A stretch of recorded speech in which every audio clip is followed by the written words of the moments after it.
Mesdames et messieurs, bonjour et bienvenue à ce nouveau numéro du journal sur Chadi Lapano Télévision. Avant toute chose, voici les sommaires.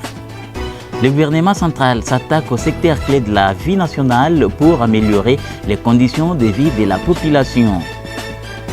Le gouverneur du Kasaï central recommandait de restituer toutes les motos, dotation de la Banque mondiale à la Direction générale des recettes du Kasaï central. Voilà l'une des résolutions de la question orale avec débat adressée au directeur général de cette régie financière par le député provincial Papi Noël Kankukabamba. La musique et les sports viendront boucler ce journal. Merci de nous faire confiance. Une fois de plus, bonjour. Je le disais tout à l'heure, la situation macroéconomique au pays reste stable malgré la pression interne et externe. C'est ce qui ressort de la réunion du comité des conjonctures économiques présidée par la première ministre Judith Suminwa Tuluka. Le gouvernement est déterminé à trouver des solutions afin que ces bons résultats enregistrés sur le plan économique se reflètent dans le quotidien de la population. Le vice-premier ministre, ministre de l'économie nationale, Moukoko Samba, a confirmé cette stabilité des indicateurs des cadres macroéconomiques, que ce soit au niveau des prix intérieurs que du marché d'échange. On l'écoute. Le cadre macroéconomique demeure stable, qu'il s'agisse du niveau des prix intérieurs, qu'il s'agisse du marché de change, qui est resté stable depuis plusieurs mois. Mais ce dont nous avons spécialement parlé aujourd'hui, c'est justement d'essayer de rapprocher cette, on va dire, belle santé macroéconomique avec les conditions de vie de nos concitoyens. Parce que le cadre macroéconomique, il doit aussi se refléter dans les conditions dans lesquelles les citoyens congolais vivent effectivement. Et c'est la raison pour laquelle nous avons convenu, sous la présidence de son Excellence Madame la Première ministre, de mettre en place, on va appeler ça un compact de résilience pour que le plus rapidement possible, les détails seront connus la semaine prochaine, que nous ayons un paquet d'investissements qui permettent d'agir sur la situation spécifique de la ville de Kinshasa en termes de la lutte contre les embouteillages, de l'assainissement, et de la facilitation de la mobilité dans la ville, mais également en termes de la sécurité alimentaire pour l'ensemble du territoire national sur les produits agricoles prioritaires qui ont été déjà définis dans le plan national stratégique de développement, le PNSD, c'est-à-dire le maïs, c'est-à-dire le riz, c'est-à-dire les volailles, parce que comme vous le savez très bien, nous sommes aujourd'hui des gros importateurs de volailles, alors que c'est des biens que l'on peut produire localement. Conflit des limites entre les Kasaï et les Kasaï centrales, l'élu de Kazumba, Meshak Mandefou, hausse les tons et appelle à l'implication des autorités attitrées. Le député national élu de la circonscription électorale de Kazumba a, au cours de la plénière de mercredi 7 avril, expliqué à la plénière ce que cette situation peut engendrer dans son fief électoral. On l'écoute. La province du Kasaï central est limitrophe de la province du Kasaï. Mais les conflits récurrents à ces jours, c'est entre les territoires voisins avec la province du Kasaï. Nous sommes dans les territoires de Kazumba. Lorsque vous êtes à la rivière Kasaï vers Kalwalwa, vers le village Kasuku. Honorable Président, il y a une situation, l'administrateur du territoire qui se permet de traverser du côté Kasaï pour venir dans les territoires du Kasaï central, dans la province du Kasaï central, dans les territoires de Kazumba. L'intervention de la population a été mal interprétée et les éléments de la police sont intervenus. Au moment où je vous parle, les gens sont dans les brousses. Ils ne savent pas reprendre leurs activités.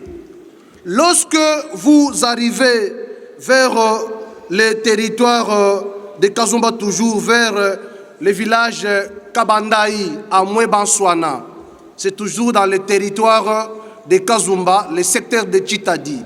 C'est le même conflit parce qu'on partage le même forêt, La population partage la même culture parce que nous sommes issus d'un même ancêtre, mais les problèmes de découpage posent un certain nombre de problèmes. Aujourd'hui également, il y a eu autant de morts. Le rapport à notre possession, plus de 7 morts tués à cause des champs. Pour régler cette situation, il faut que l'autorité ayant la territoriale dans ses attributions puisse rappeler à l'ordre ce qui a été comme résolution. Contrôle parlementaire, on en parle dans ce journal. Plusieurs entreprises privées et publiques exécutant plusieurs projets au Kasaï central étaient devant la représentation provinciale mercredi à Kananga. L'objectif pour l'Assemblée provinciale est de connaître les taux d'exécution de ces projets, tant du gouvernement provincial que central dans la province du Kasaï central. Suivons ce reportage de Soleil Ntumba Moufika. Doit siéger valablement. Au cours de cette plénière, présidée par Daniel Lukusa, président de l'organe délibérant du Kasaï central, quelques entreprises exécutant plusieurs projets dans la province du Kasaï central ont été invitées par la représentation provinciale pour éclairer les élus sur les taux d'exécution des projets en cours. Daniel Lukusa explique cette démarche. Les travaux que vous êtes en train d'exécuter au Kasaï central, la représentation du peuple veut mesurer, veut vérifier si réellement ça permet ce que vous avez signé le contrat. Au jour d'aujourd'hui, les taux d'exécution est à quel pourcentage? Au nombre des entreprises convoquées, seulement l'Office des voiries et drainage, l'Office des routes, Safrimex et le projet Puric ont répondu présent à cet appel. Et seuls Safrimex et Puric ont présenté l'état des lieux des travaux qu'elles exécutent. Il y a un état d'avancement de 120,76%. La mairie qui a un avancement de 92,5%, à état 94,55%. Le Capitole est à 93,13%. Du côté de la voirie, nous avons le lot 1 qui est à 33%, le lot 2 à 5,2%. La représentation provinciale s'est indignée du fait que ces entreprises ne veulent pas présenter la documentation de leurs projets afin de permettre aux élus de savoir ce qui devrait être fait, ce qui est fait et ce qui reste encore à faire. Un élu national présent dans la plénière salue la qualité du débat et du travail que fait le député provincial Donatien Mbalekelai. Oui, mais la qualité est bonne. N'en déplaise à ceux qui pensent qu'on n'y travaille pas, et au niveau national et au niveau provincial. Il est plus question de s'attaquer sur, s'appesantir sur les maîtres d'ouvrage délégués, dans la mesure où ce sont eux qui représentent l'État dans le contrôle de la surveillance des travaux. Et ce sont eux qui sont capables de donner la lumière au niveau de la représentation provinciale. Il faut noter que toutes ces entreprises seront de nouveau devant les élus pour apporter des réponses détaillées, ainsi que leur documentation des projets.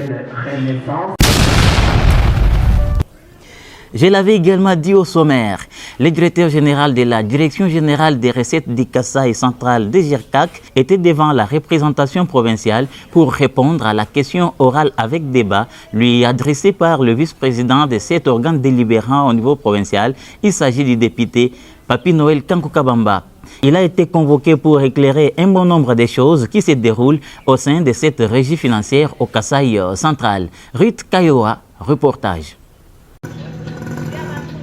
L'auteur de cette question orale avec débat, adressée au DG de la Direction générale de recettes du Kasaï central, est le député provincial Papi Noël Kankukabamba. Cet élu de Demba indique avoir constaté un dysfonctionnement total au sein de cette régie financière du Kasaï central. Je constate, depuis votre avènement à la tête de cette régie, un dysfonctionnement qui a attiré à plus d'un niveau l'attention de la population centre-kassaïenne dont j'ai mandat. Au niveau de l'administration, plusieurs arrêtés dans un espace de mois. Celui du début janvier 2025 d'au moins 150 agents et du 24 janvier de la même année nommant 80 autres. Les agents au poste de péage sont affectés par la direction à l'insu des chefs de centre qui sont censés les contrôler.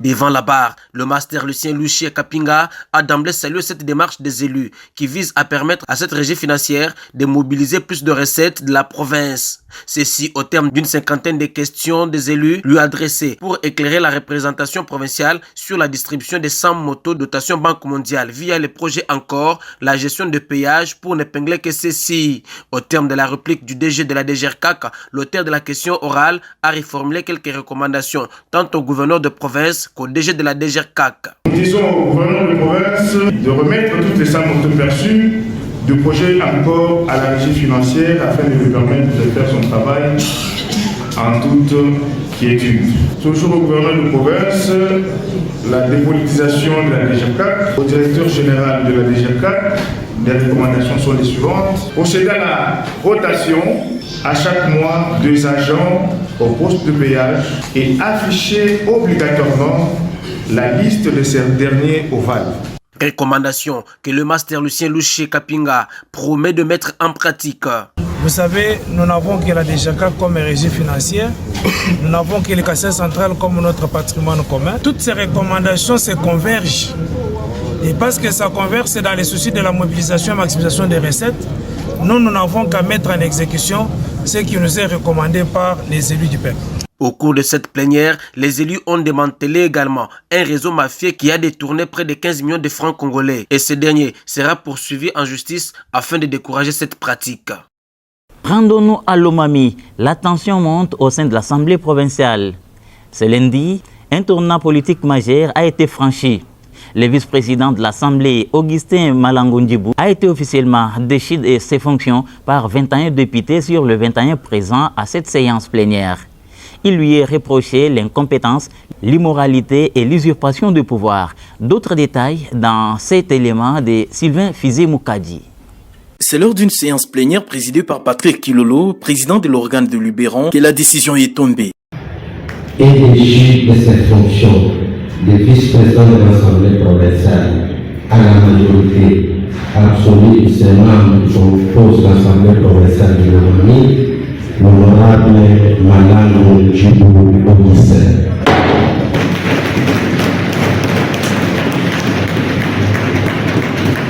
Sur 21 députés présents, les 21 ont voté à l'unanimité pour la déchéance de leurs collègues. La pétition portée par les députés Josué Nkomo a été lue, séance tenante. L'intéressé Augustin Malangou était absent. Votre bureau, vous avez réuni L'incompétence, l'usurpation des pouvoirs et l'immoralité, voilà les griefs dont est reproché le vice-président Augustin Malangondjibou. L'incompétence que nous lui reprochons. De deux, l'usurpation des fonctions. C'est présenté partout où il arrivait, où il veut traiter comme le président de l'Assemblée, alors qu'il n'était où il est vice-président de l'Assemblée. Avoir proféré des injures aux populations qui ont eu accompagné les uns les autres dans l'enceinte de l'Assemblée, en niant sa qualité de l'honorable président. Avoir au cours du mois de décembre 2024 usé des qualités de président de l'Assemblée provinciale pour inviter à son bureau Monsieur Edouard Sapumbombo, chef de division provinciale du budget et président de la commission provinciale de suivi des payes des agents et fonctionnaires de l'État en lui imposant les remplacements sur les listings des payes de Madame Mouissangé Lubo Naomi par Madame Mouissangé Lubo. Des griefs graves fondés sur les articles 31, 107 et 108 du règlement intérieur de l'Assemblée provinciale. La situation s'est envenimée depuis une altercation violente survenue le vendredi 2 mai entre Augustin Malangou et le rapporteur David Ilungaka Bobo. Une confrontation qui s'est soldée par de blessures. En religion, les nouveaux papes catholiques invitent le monde à créer et construire des ponts de dialogue pour barrer route à tout conflit. Robert Francis Prévost, dit Léon XIV, l'a déclaré lors de sa première apparition au balcon de la basilique Saint-Pierre. Ngoyi Brino nous en dit plus.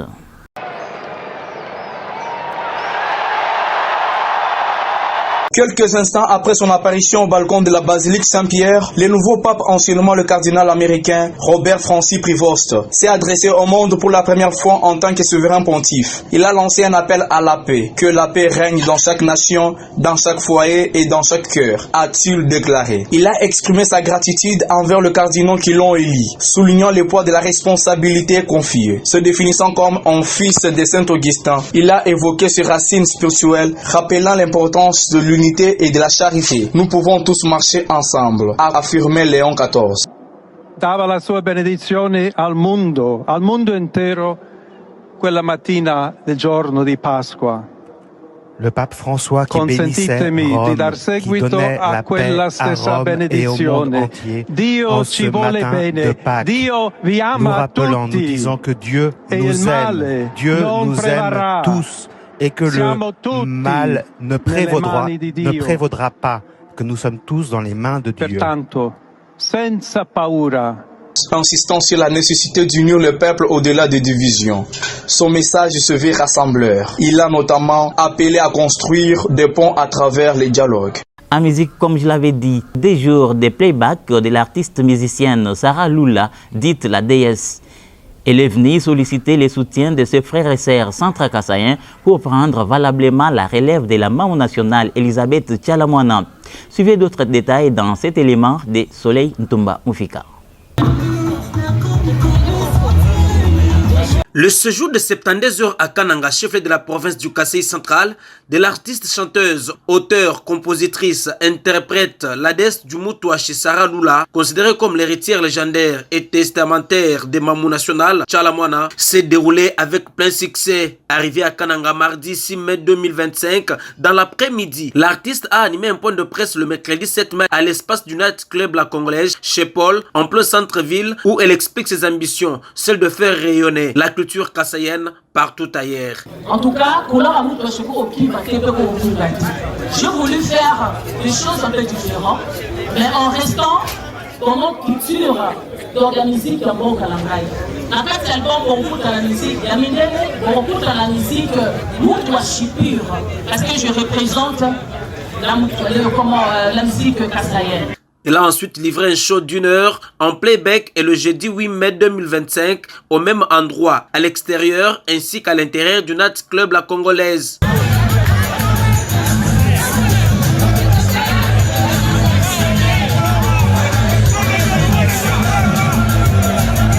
En effet, après presque 3 ans de trêve et d'observation du décès suite au décès de la Mamou nationale Tchalamouana et de celui de son père biologique, la déesse du Moutouachi Sarah Lula a choisi Kananga avant la reprise effective de ses activités professionnelles.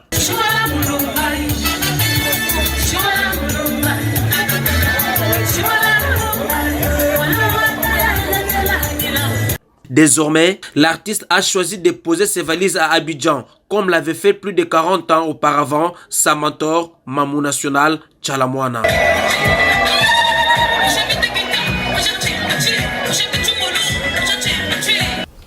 C'est maintenant le moment de parler sport. Dans ce journal, il faut retenir que la Ligue des champions de l'IFA tend vers sa fin. Les matchs de demi-finale ont produit leur effet la semaine dernière. L'Inter Milan, qui recevait à domicile le Football Club Barcelone, s'est imposé aux prolongations sur la note de 4-3, alors qu'au temps réglementaire, les scores étaient de 3 buts partout. Comme au match aller, les deux équipes ne se sont pas neutralisées dans l'autre duel de demi-finale. Le Paris Saint-Germain a réédité l'exploit en écartant Arsenal Football Club d'Angleterre. Le score de cette rencontre est de 2-1 en faveur des Parisiens. Ainsi donc, on va assister le 31 mai prochain à la finale qui va opposer Inter Milan contre Paris Saint-Germain. Ainsi s'achève cette session d'actualité sur Chadi Lapano. Merci à vous tous qui nous suivez partout où vous êtes. Continuez à aimer, partager et surtout n'arrêtez pas de vous abonner nombreux sur votre chaîne Chadi Lapano. Vous ne serez pas déçus.